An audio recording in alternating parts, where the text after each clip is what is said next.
नमस्कार, मी ममता. आजच्या या खास खुर्ची कार्यक्रमात आपलं मी सर्वांचं मनपूर्वक स्वागत करते.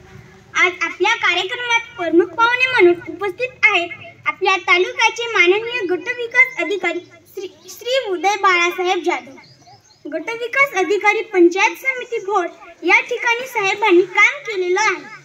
सहाय्यक गटविकास अधिकारी जिल्हा परिषद वाशिम या ठिकाणी सुद्धा साहेबांनी काम केलं आहे. साहेबांचा आवडता छंद म्हणजे वाचन आहे.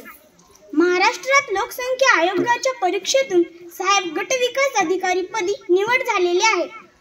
पदोन्नतीने गटविकास अधिकारी पदावर पंचायत समिती सेलू या ठिकाणी आता ते नवीन रुजू झालेले आहे. सुरुवातीपासूनच अधिकारी व्हायचं हे स्वप्न प्रचंड मेहनतीतून महाराष्ट्र लोकसेवा आयोगाची परीक्षा पास झालेले आहे. साहेबांचं मूळ गाव नांदुरघाट, तालुका केज, जिल्हा बीड इथले ते रहिवासी आहे. अशा प्रकारे उदय साहेबांचा परिचय संपला. धन्यवाद.